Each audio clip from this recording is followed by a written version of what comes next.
Merci beaucoup. Merci. Merci, Président Powers, Vice-président Fenves, doyen, membre de l'université, famille et amis, et le plus important, la promotion 2014. C'est en effet un honneur pour moi d'être ici ce soir. Cela fait presque 37 ans à ce jour que je suis diplômé de l'université du Texas. Je me souviens de beaucoup de choses de cette journée. Je me souviens que j'avais eu un mal de tête aigu à cause de la fête de la veille.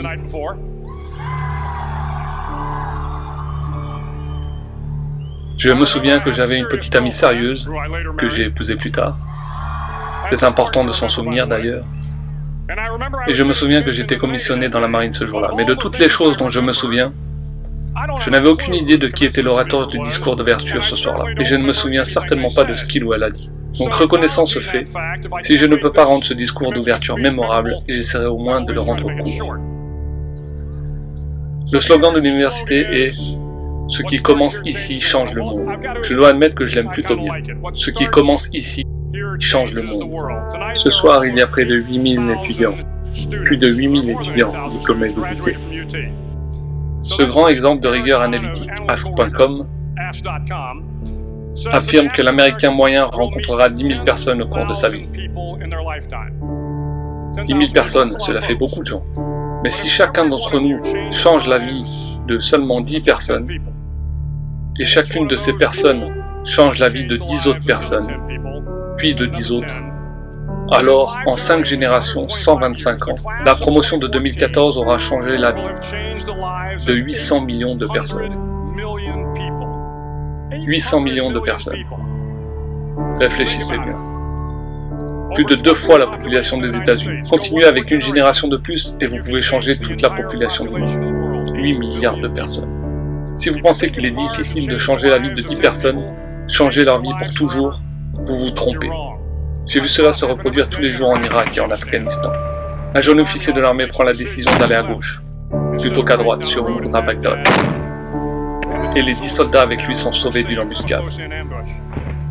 Dans la province de Kandahar, en Afghanistan, un sous-officier de l'équipe d'engagement féminin sent que quelque chose ne va pas et éloigne le peloton d'infanterie d'un engin piégé improvisé de 225 kg, sauvant la vie d'une douzaine de soldats. Mais si vous y réfléchissez, non seulement ces soldats ont été sauvés par la décision d'une seule personne, mais leurs enfants ont également été sauvés, et leurs enfants de leurs enfants. Des générations ont été sauvées par une seule décision, par une seule personne. Mais changer le monde peut arriver n'importe où, et n'importe qui peut le faire. Donc ce qui commence ici peut effectivement changer le monde. Mais la question est, à quoi ressemblera le monde une fois que vous l'aurez changé? Eh bien je suis convaincu que ça aura l'air beaucoup mieux. Mais si vous voulez faire plaisir à ce vieux marin un instant, j'ai quelques suggestions qui pourraient vous aider sur votre chemin vers un monde meilleur. Et bien que ces leçons aient été apprises pendant mon temps à l'armée, je peux vous assurer que cela n'a pas d'importance si vous avez déjà servi une journée en uniforme, peu importe votre genre, votre origine ethnique ou religieuse, votre orientation, votre statut social. Nos épreuves dans ce monde sont similaires, et les leçons pour surmonter ces épreuves et aller de l'avant, nous changer nous-mêmes et le monde qui nous entoure, s'appliqueront également à tous. Je suis un membre des forces spéciales de la marine depuis 36 ans, mais tout a commencé lorsque j'ai quitté l'UT pour la formation initiale à Coronado, en Californie. La formation initiale dure 6 mois. Une longue course tortueuse dans le sable mou. Des nages de minuit dans l'eau froide au large de San Diego, des parcours d'obstacles, des exercices physiques sans fin, des jours sans sommeil, et toujours avoir froid et trempé et misérable. Ces 6 mois à être constamment harcelés par des guerriers formés professionnellement qui cherchent à trouver les faibles d'esprit et de corps et à les empêcher de devenir un jour membres des forces spéciales de la marine. Mais la formation cherche également à trouver les élèves qui peuvent mener dans un environnement de stress constant, de chaos, d'échecs et de difficultés. Pour moi, la formation initiale fut une vie de défis concentrée en 6 mois. Voici donc les 10 leçons que j'ai apprises de la formation initiale qui, espérons-le, vous seront profitables à mesure que vous avancez dans la vie. Chaque matin, lors de la formation initiale, mes instructeurs, qui à l'époque étaient tous des vétérans de la guerre du Vietnam, se présentaient dans la chambre de ma caserne et la première chose qu'ils faisaient était d'inspecter mon lit. Si je l'avais fait correctement, les coins étaient faits au carré, les couvertures tirées bien serrées, l'oreiller centré juste sous la tête de lit et la couverture supplémentaire soigneusement pliée au pied de l'armoire. C'était une tâche simple, banale au mieux, mais chaque matin, il nous était exigé de faire notre lit à la perfection. Cela semblait un peu ridicule à l'époque, en particulier compte tenu du fait que nous aspirions à être de vrais guerriers, des membres des forces spéciales endurcis et aguerris, mais la sagesse de cet acte simple m'a été prouvée à maintes reprises. Si vous faites votre lit chaque matin, vous aurez accompli la première tâche de la journée. Cela vous donnera un petit sentiment de fierté et vous encouragera à faire une autre tâche, et une autre, et une autre. À la fin de la journée, cette tâche accomplie se transformera en plusieurs tâches accomplies. Faire votre lit renforcera également le fait que les petites choses de la vie comptent. Si vous ne pouvez pas bien faire les petites choses, vous ne serez jamais capable de bien faire les grandes choses. Et si par hasard vous avez une mauvaise journée, vous rentrerez chez vous où le lit est fait, que vous avez fait. Et un lit fait vous donne l'encouragement que demain sera meilleur. Si vous voulez changer le monde, commencez par faire votre lit.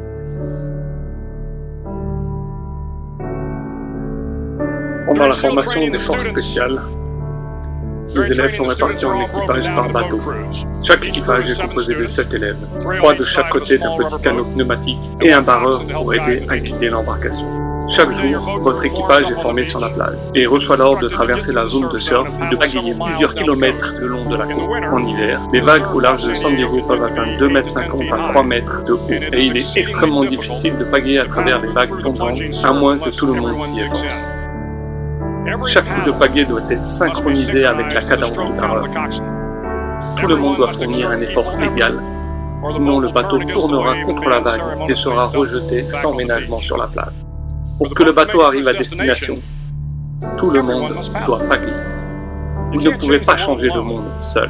Vous aurez besoin d'aide et pour vraiment vous rendre de votre point de départ à votre destination, il faut des amis, des collègues, la bonne volonté d'étrangers et un solide barreur pour les guider.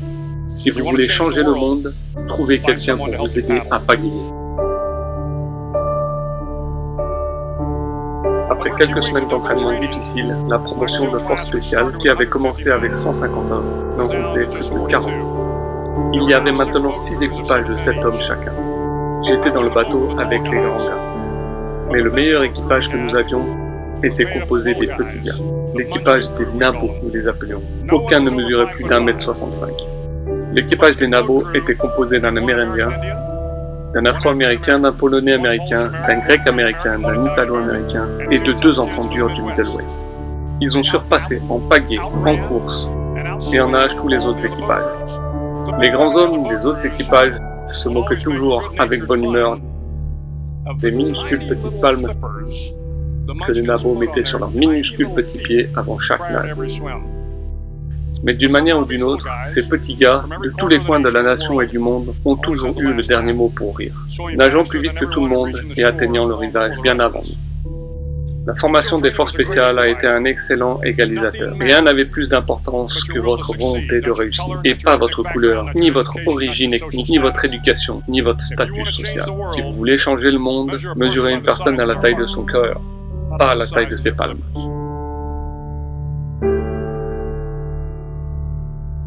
Plusieurs fois par semaine, les instructeurs alignaient la promotion et procédaient à une inspection d'uniforme. C'était exceptionnellement minutieux. Votre chapeau devait être parfaitement amidonné, votre uniforme impeccablement repassé et votre boucle de ceinture brillante et exempte de toute tache.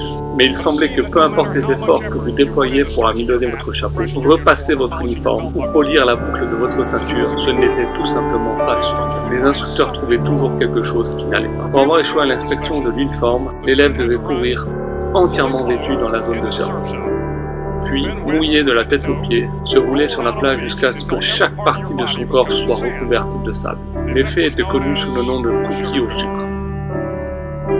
Vous restiez dans cet uniforme le reste de la journée, froid, humide et sableux.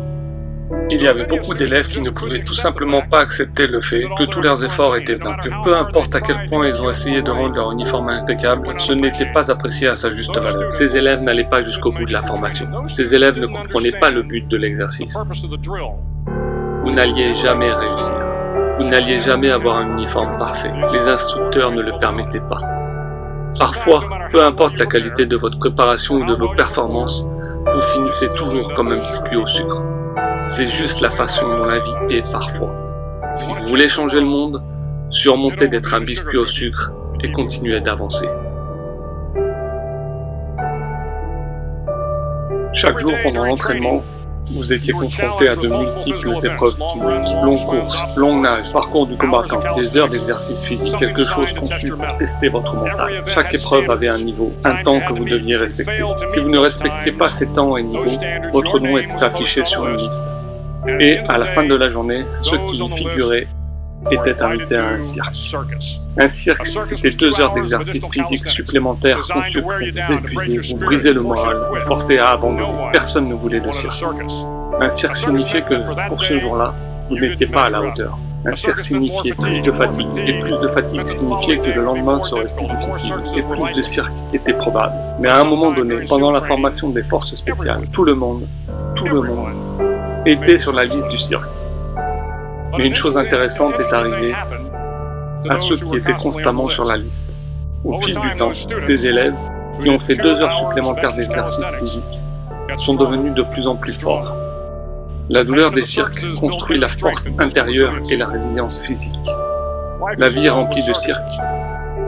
Vous allez échouer. Vous allez probablement souvent échouer. Ce sera douloureux, ce sera décourageant. Parfois, vous serez testé jusqu'au plus profond de vous-même. Mais si vous voulez changer le monde, n'ayez pas peur des cirques. Au moins 2 fois par semaine, les aspirants avaient l'ordre de se lancer sur le parcours du combattant. Le parcours du combattant contenait 25 obstacles, dont un mur de 3 mètres de haut, un filet de chargement de 9 mètres, le rampé sous barbelé, on n'en nommait que quelques-uns. Mais l'obstacle le plus difficile était le toboggan compagnie. Il avait une tour de 9 mètres à 3 niveaux à une extrémité, et une tour à un niveau à l'autre. Entre les deux se trouvait une corde de 60 mètres de long. Vous deviez escalader la tour à 3 niveaux, et une fois au sommet, vous attrapiez la corde, vous vous balanciez sous la corde, et vous tiriez une main après l'autre jusqu'à ce que vous arriviez à l'autre bout. Le record du parcours tenait depuis des années lorsque ma promotion a commencé à s'entraîner en 1977. Le record semblait imbattable, jusqu'au jour où un élève a décidé de descendre le toboggan pour la vie, la tête la première. Au lieu de balancer son corps sous la corde et de se frayer un chemin vers le bas, il a courageusement monté le haut de la corde et s'est poussé vers l'avant. C'était un mouvement dangereux, de toute évidence imprudent et risqué. Un échec pouvait signifier une blessure et être exclu de la formation. Sans hésitation, l'élève a glissé le long de la corde à une vitesse périlleuse. Au lieu de plusieurs minutes, cela ne lui a pris que la moitié de ce temps et à la fin du parcours, il avait battu le record. Si vous voulez changer le monde, vous devez parfois glisser le long de l'obstacle, la tête la première. Pendant la phase de formation à la guerre terrestre, les élèves sont transportés par avion sur l'île de San Clemente, située au large de la côte de San Diego. Les eaux au large de San Clemente sont un terrain propice pour les grands requins blancs. Pour réussir la formation des forces spéciales, il y a une série de longues nages qui doivent être complétées. L'une est la nage nocturne. Avant la nage, les instructeurs informent joyeusement les élèves sur toutes les espèces de requins qui peuplent les eaux au large de San Clemente. Ils vous assurent cependant qu'aucun élève n'a jamais été mangé par un requin, du moins de ceux qu'ils se souviennent. Mais il vous est aussi enseigné que si un requin commence à tourner autour de votre position, campez sur vos positions. Ne vous éloignez pas, n'agissez pas par peur. Et si le requin, affamé par une collation de minuit, se précipite vers vous, alors rassemblez toutes vos forces et frappez-le dans le museau, et il se retournera et s'éloignera. Il y a beaucoup de requins dans le monde. Si vous espérez terminer la nage, vous devrez leur faire face. Donc si vous voulez changer le monde, ne reculez pas devant les requins. En tant que force spéciale de la marine, l'une de nos tâches consiste à mener des attaques sous-marines contre la navigation ennemie. Nous pratiquons intensément cette technique lors de la formation initiale. La mission d'attaque d'un navire consiste en une paire de plongeurs marins déposés à l'extérieur d'un port ennemi et nager sur plus de 3 km sous l'eau en n'utilisant qu'un profondimètre et une boussole pour atteindre leur cible. Pendant toute la nage, même bien en dessous de la surface, il y a de la lumière qui passe à travers. Il est réconfortant de savoir qu'il y a un espace ouvert au-dessus de vous. Mais à mesure que vous vous approchez du navire, qui est amarré à une jetée, la lumière commence à s'estomper. La structure en acier du navire bloque la lumière de la lune, elle bloque les lampadaires environnants, elle bloque toute la lumière ambiante. Pour réussir votre mission, vous devez nager sous le navire et trouver la quille ou la ligne médiane, la partie la plus profonde du navire. C'est votre objectif. Mais la quille est aussi la partie la plus sombre du navire, où vous ne pouvez pas voir votre main devant votre visage, où le bruit des machines du navire est assourdissant et où il est facile de se désorienter et vous pouvez échouer. Chaque membre des forces spéciales sait que sous la quille, au moment le plus sombre de la mission, se trouve le moment où vous devez être calme. Vous devez être calme, vous devez être composé. Où toutes vos compétences tactiques, votre puissance physique et votre force intérieure doivent être mises à profit. Si vous voulez changer le monde, vous devez être le meilleur de vous-même dans les moments les plus sombres. La 9e semaine de formation est appelée la semaine de l'enfer. C'est 6 jours sans sommeil, un harcèlement physique et mental constant et une journée spéciale au marécage boueux. Les marécages boueux sont une zone entre San Diego et Tijuana où l'eau s'écoule et crée les Tijuana Sloughs. Une parcelle de terrain marécageuse où la boue vous engloutira. C'est le mercredi de la semaine de l'enfer que nous pagayons jusqu'au marécage boueux et passions les 15 heures suivantes à essayer de survivre au froid glacial, au vent hurlant et à la pression incessante à abandonner des instructeurs. Alors que le soleil commençait à se coucher ce mercredi soir, ma promotion de formation, ayant commis quelques infractions flagrantes aux règles, a reçu l'ordre de se jeter dans la boue. La boue engloutit chaque homme jusqu'à qu'il n'y ait plus rien de visible que nos têtes. Les instructeurs nous ont dit que nous pouvions quitter la boue si seulement 5 hommes abandonnaient. Seulement 5 hommes, juste 5 hommes, et nous pourrions sortir du froid oppressant. En regardant autour des marécages, il était évident que certains élèves étaient sur le point d'abandonner. Il restait encore plus de 8 heures avant que le soleil ne se lève, 8 heures supplémentaires de froid glacial. Les claquements de dents et les gémissements tremblants des élèves étaient si forts qu'il était difficile d'entendre quoi que ce soit d'autre. Et puis, une voix a commencé à résonner à travers la nuit. Une voix qui s'élevait en chanson. La chanson sonnait terriblement faux, mais chantait avec beaucoup d'enthousiasme. Une voix est devenue 2, et 2 sont devenus 3, et peu après, tout le monde de la promotion chantait. Les instructeurs nous ont menacé de passer plus de temps dans la boue si nous continuions à chanter, mais le chant persistait, et d'une certaine manière, la boue semblait un peu plus chaude, le vent un peu plus doux, et l'aube pas si loin. Si j'ai appris quelque chose au cours de mes voyages à travers le monde, c'est le pouvoir de l'espoir. Le pouvoir d'une seule personne, Washington, Lincoln, King, Mandela, et même une jeune fille au Pakistan, Malala. Une seule personne peut changer le monde en donnant de l'espoir aux gens.